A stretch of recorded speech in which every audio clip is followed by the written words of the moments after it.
Welcome back to home creations by Chintali channel. ఇవాల్టి వీడియోలో చాలా టేస్టీగా ఉండే దబ్బ కర్రీని ఇంట్లోనే ఈజీగా ఎలా ప్రిపేర్ చేసుకోవాలో చూపించబోతున్నాను. ఇది హెల్త్కి చాలా మంచిదండి, గ్యాస్ట్రిక్ ట్రబుల్స్ని కూడా తగ్గిస్తుంది. సో లేట్ చేయకుండా దీన్ని ఎలా ప్రిపేర్ చేసుకోవాలో చూసేద్దాం. అంతకంటే ముందు మన ఛానల్ని కనుక ఫస్ట్ టైం చూస్తున్నట్లయితే వీడియోస్కి లైక్ చేయండి, మన ఛానల్ని సబ్స్క్రైబ్ చేసుకోండి. ఫస్ట్ దీనికోసం దబ్బను తీసుకుని దాన్ని చిన్న చిన్న ముక్కలుగా కట్ చేసి వాష్ చేసుకుని పెట్టుకోవాలి. నేను ఆల్రెడీ షార్ట్లో మీకు చెప్పాను కదండి, ఈ దబ్బ కర్రీ రైస్, రోటీ, చపాతీ ఇలాంటి వాటిలోకి పర్ఫెక్ట్ కాంబినేషన్ అని. సో మేము యూజువల్గా చపాతీలోకి ఈ కర్రీని కాంబినేషన్గా ప్రిపేర్ చేస్తూ ఉంటాము. మీకు వీడియోలో చూపిస్తున్న సైజులో ముక్కల్ని కనుక తీసుకుంటే చపాతీలోకి పర్ఫెక్ట్గా ఉంటుంది. తర్వాత స్టవ్ ఆన్ చేసుకుని ఒక దాకను పెట్టుకుని అందులోకి 3 టేబుల్ స్పూన్ల ఆయిల్ని యాడ్ చేసుకోవాలి. ఈ దబ్బ కూరకి కొంచెం నీళ్లు ఎక్కువ వస్తాయండి, అందుకని ఒక పెద్ద సైజులో ఉండే దాకను తీసుకోవాలి. నాన్ స్టిక్ కడాయిలు ఎన్నున్నా సరే కొన్ని కూరల్ని ఇలా దాకల్లో ప్రిపేర్ చేసుకుంటేనే ఆ కర్రీకి కరెక్ట్గా సూట్ అవుతుంది. ఇప్పుడు ఈ ఆయిల్లోకి శనగ తరిగి పెట్టుకున్న ఉల్లిపాయలని, అలాగే శనగ తరిగి పెట్టుకున్న పచ్చిమిర్చిని యాడ్ చేసుకోవాలి. ఇప్పుడు వీటిని ఒకసారి కలుపుకొని ఉల్లిపాయలు ట్రాన్స్పరెంట్గా అయ్యేంత వరకు ఫ్రై చేసుకోవాలి.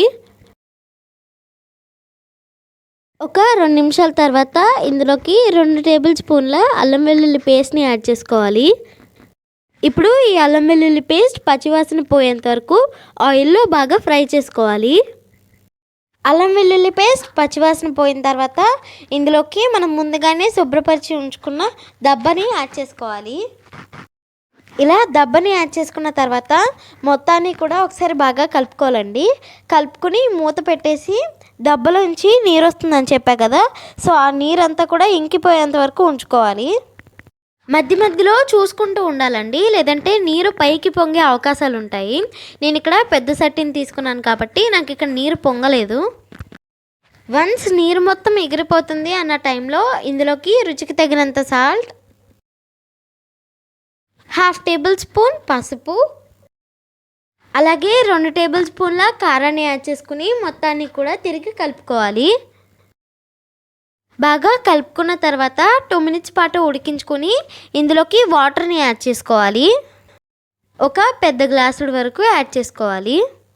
వాటర్ని యాడ్ చేసుకున్న తర్వాత మీకు ఎంత కన్సిస్టెన్సీ వరకు పులుసు కావాలనుకుంటున్నారో అంతవరకు దీన్ని ఎగరపెట్టుకోవాలి.